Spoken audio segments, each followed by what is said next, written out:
Bismillahirrahmanirrahim. Assalamualaikum warahmatullahi wabarakatuh. Baiklah, pada pertemuan kali ini merupakan pertemuan kedua dari materi kaidah amar dan nahi.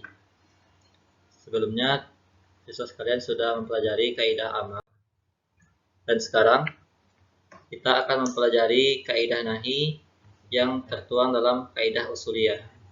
Seperti yang Bapak sampaikan pada pertemuan sebelumnya, kaidah usuliyah ini merupakan kaidah atau pedoman yang digunakan oleh para ulama untuk mengistinbatkan atau mengambil hukum dari sumber hukum Islam seperti Al-Quran dan hadis.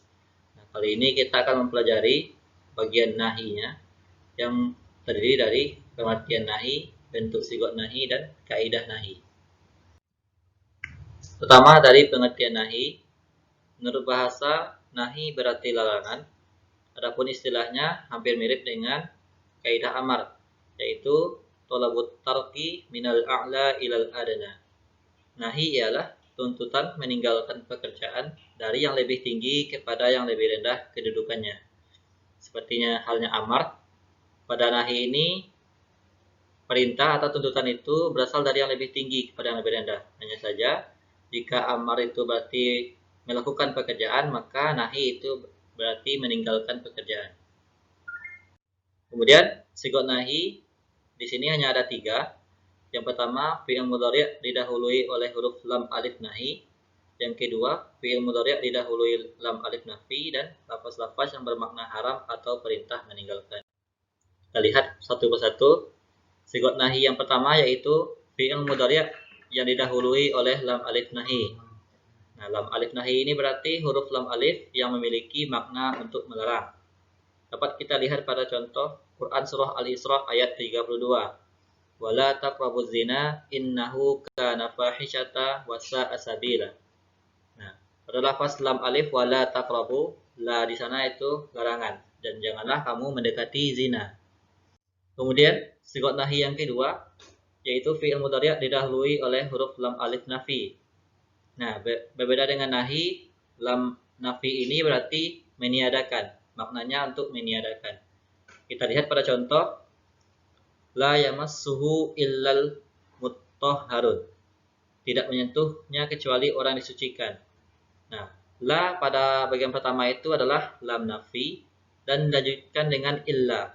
Nah, jadi ciri-ciri pada lafaz yang memiliki lam alif nafi itu adalah ada huruf lam, kemudian setelah kalimat pertengahannya itu ada illa, kecuali. Contoh mudahnya adalah lafaz la ilaha illallah. La pertama itu meniadakan bahwasanya tiada Tuhan selain Allah. Nah, illa itu merupakan pengecualian, illa. Kemudian sigot yang ketiga, lafaz-lafaz yang bermakna haram. Nah, di antara bentuk katanya adalah hurimat. Nah, contoh lainnya ada juga naha. Yang pertama pada Quran Surah An-Nisa ayat 23. Hurimat alaikum ummahatukum. Nah, hurimat di sini berarti diharamkan. Maka jika ada ayat yang terdapat lafaz hurimat, itu berarti larangan. Contoh yang lainnya pada sigot ini ialah lafaz naha pada Quran Surah An-Nahl ayat 90. Ini sudah sering diputar atau sering dibacakan oleh para khatib saat Jumat. Innallaha ya'muru bil adli wal ihsan wa ita'idil qurba wa yanha. Nah, yanha itu artinya mencegah. Itu termasuk kepada lafaz-lafaz sigot nahi. Lanjut kepada kaidahnya. Kaidah nahi ada 4 di sini.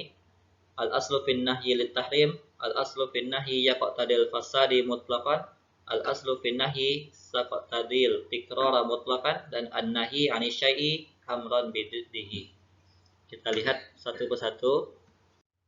Yang pertama, al aslu fin nahyi lit tahrim. Pada dasarnya setiap larangan itu menunjukkan kepada haram. Nah, seperti halnya amar, terdapat juga beberapa pengecualian atau qarinah pada nahi ini, di mana ada lafaznya berbentuk larangan tetapi maknanya tidak pada haram, melainkan beberapa hal berikut. Yang pertama, karohah, yang artinya makruh. Dapat kita lihat pada hadis riwayat Ahmad dan Tirmizi. Dan janganlah kamu sholat di kandang unta. Sigotnya adalah la nahi. Di sini bukan berarti kita tidak boleh sholat di kandang unta, melainkan itu makruh karena dikhawatirkan di kandang unta itu kan terdapat najis, maka dikhawatirkan sholatnya tidak sah. Kemudian qarinah yang kedua tahkir, yang berarti meremehkan. Kita lihat pada contoh Quran surah Al-Hijr ayat 88. Dari maknanya itu bukan berarti menunjukkan kepada haram, melainkan itu meremehkan. Kita tidak boleh meremehkan nikmat yang telah diberikan oleh Allah. Kemudian yang ketiga bayanul aqibah, yaitu menerangkan akibat. Nah, pada contoh Quran surah Ali Imran ayat 169. Nah, di sini bukan berarti menunjukkan haram, melainkan itu menerangkan akibat. Jadi di sini ada sebab dan akibat yang dapat kita pahami. Kemudian qarinah yang selanjutnya yaitu irsyad, yang berarti petunjuk. Seperti halnya amar ya, amar itu juga ada qarinahnya berupa irsyad. Nah, pada nahi ini juga sama. Contohnya surah Al-Maidah ayat 101. Nah, seperti dalam PPT, janganlah kamu menanyakan kepada nabimu hal-hal yang jika diterangkan kepadamu akan menyesatkan kamu. Nah, ini bukan berarti kita tidak atau kita haram menanyakan kepada nabi, melainkan ini petunjuk dari Allah untuk tidak terlalu banyak menanyakan kepada nabi perkara-perkara yang tidak diketahui, agar jika disampaikan nanti takutnya memberatkan. Kemudian qarinah yang kelima berarti doa. Ya, contohnya pada Quran surah Al-Baqarah ayat 286. Di sini berarti doa ini dilakukan oleh orang lebih rendah kedudukannya kepada yang lebih tinggi kedudukannya, seperti halnya amar. Berarti dari hamba kepada Allah berdoa, Rabbana la tu'akhizna, ya Tuhan kami janganlah engkau hukum kami. Kemudian yang ke-6 ta'yiz, berarti membuat putus asa. Nahi itu juga, sigot nahi itu juga bisa menunjukkan untuk membuat putus asa, tidak selamanya kepada haram. Dilihat pada contoh Quran surah At-Tahrim ayat 7. La ta'tadirul yaum, janganlah kamu mengemukakan uzur pada hari ini. Nah, jika kita pahami dalam ayat ini, itu bukan berarti haram, melainkan membuat kita putus asa terhadap ketetapan Allah. Kemudian selanjutnya qarinah yang terakhir yaitu i'tinas, yang berarti menenteramkan. Contohnya Quran surah Taubah ayat 40. La tahzan innallaha ma'ana. Nah, di sini kandungan pada ayat ini adalah untuk menenteramkan hati-hati orang yang beriman agar tidak berduka cita. Kaidah nahi yang kedua yaitu al-aslu bin nahyi yaqtadil fasadi mutlaqan. Pada asalnya setiap larangan itu terdapat kerusakan secara mutlak, yang apabila dilakukan oleh seseorang maka akan membahayakan bagi dirinya dan orang lain. Contohnya yang pertama, sabda Nabi Muhammad SAW, kullu amrin laisa alaihi amruna fahuwa raddun. Setiap perkara yang tidak ada perintah kami maka tertolak.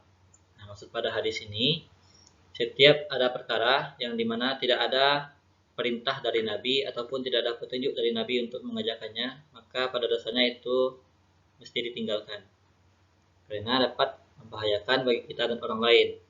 Karena tentunya kita ketahui Nabi Muhammad SAW mustahil menyembunyikan kebaikan dari umatnya. Atau contoh yang kedua seperti jual beli barang najis.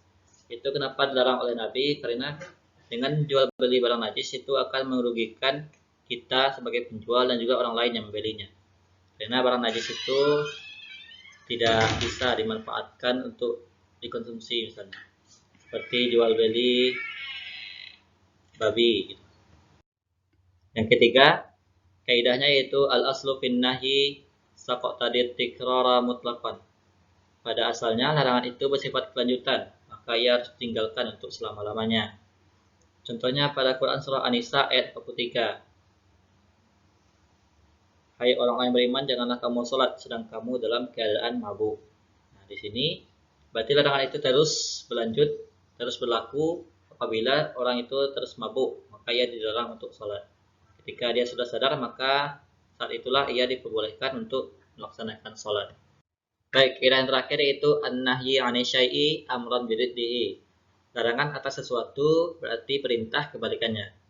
Nah, contohnya dapat kita lihat pada Quran surah Luqman ayat 13, di mana Luqman mengajarkan kepada anaknya untuk tidak mempersekutukan Allah. La tusyrik billah. Nah, maka berlaku perintah untuk wajib mentauhidkan Allah. Itulah beberapa kaidah nahi yang telah ditetapkan oleh para ulama dalam mengistinbatkan atau mengambil hukum. Nah, tentunya tidak selamanya nahi itu haram, seperti halnya tidak selamanya perintah itu wajib. Ada beberapa pengecualian dan ada kaidah-kaidah selanjutnya yang mesti diketahui oleh setiap ulama untuk bisa menerapkan atau mengambil hukum sesuai dengan masalah yang dihadapi. Baik, sekian, terima kasih.